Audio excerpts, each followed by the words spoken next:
O confronto entre Israel e seus vizinhos vai muito além das fronteiras regionais e desperta opiniões conflitantes em muitos países, incluindo o Brasil.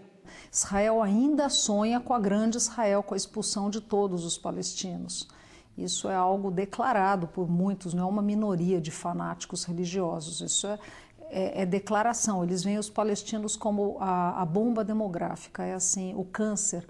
A base para a negociação são as fronteiras que existiam em 1967, que eram fronteiras de armistício do final da Guerra de Independência em 1949. Então, qualquer proposta de solução vai incorporar assentamentos construídos por Israel em territórios que foram ocupados em 1967, mas territórios que foram tomados da Jordânia e que eram dominados pela Jordânia até aquele momento. Esta pretensão de Israel mostra que Israel não é uma democracia, que é a única democracia no Oriente Médio. Não existe democracia no Oriente Médio. Israel não é uma democracia. Israel pode ser uma democracia com as falhas que todas as democracias apresentam, mas não há discussão nenhuma em relação ao fato de que, com exceção da Jordânia, Israel é o único país da região onde a democracia é praticada. A paz é possível com justiça. A paz só vem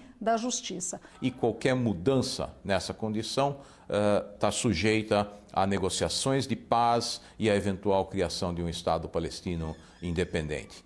Igualdade, nós vamos ter igualdade, fraternidade, liberdade, isso vira paz. Diferente vira opressão. Todos esses países sobre os quais estamos falando já fizeram parte do antigo Império Otomano, que se estendia pelo norte da África, Oriente Médio, parte da Europa e Ásia. São nações jovens, formadas após a desintegração daquele império no começo do século passado.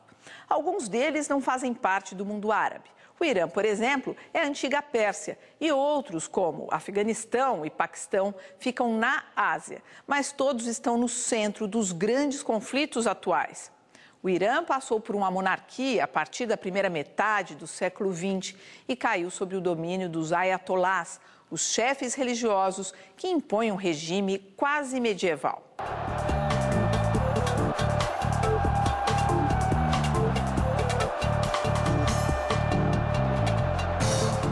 Após a revolução que derrubou a monarquia do Shah Reza Pahlavi em 1979, o Irã se transformou numa república islâmica, ou seja, um país governado pelas leis do Corão, o livro sagrado dos muçulmanos. O poder passou para as mãos do Ayatollah Khomeini, autoridade religiosa máxima na época. Ele representava os muçulmanos xiitas, que somam quase 90% da população. Xiitas formam uma das duas correntes majoritárias da religião muçulmana. A outra é a dos sunitas.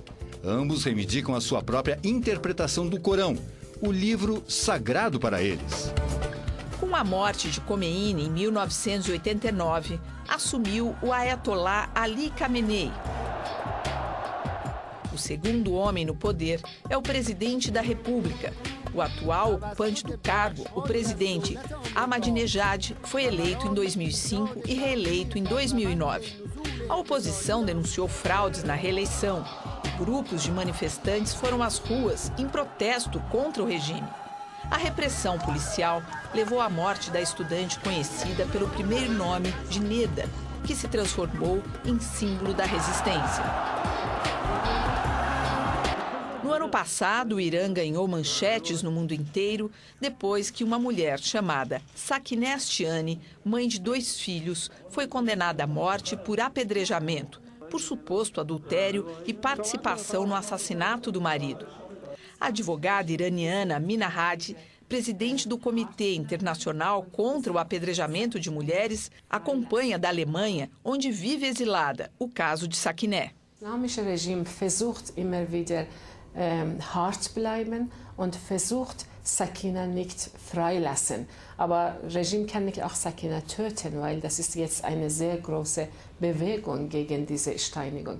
Aber Sakinehs Fall jetzt ist ein großer Kampf zwischen Menschheit weltweit und einem barbarischen Regime geworden.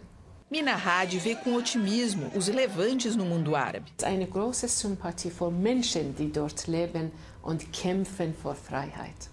O Irã não apenas defende a destruição de Israel, como o presidente Ahmadinejad chegou a afirmar que o Holocausto, a morte de 6 milhões de judeus pelos nazistas na Segunda Guerra, não existiu. But the government is very brutal, so it will make it very difficult for it to change. But change will come. Quem diz isso é o jornalista e cineasta iraniano Maziar Bahari, que esteve recentemente em São Paulo. Bahari, que foi preso e torturado no Irã e hoje vive no exílio, acredita que as rebeliões no mundo árabe, em algum momento, vão chegar ao Irã. It will arrive in Iran, maybe not next month, maybe not this year or 2 years or 10 years.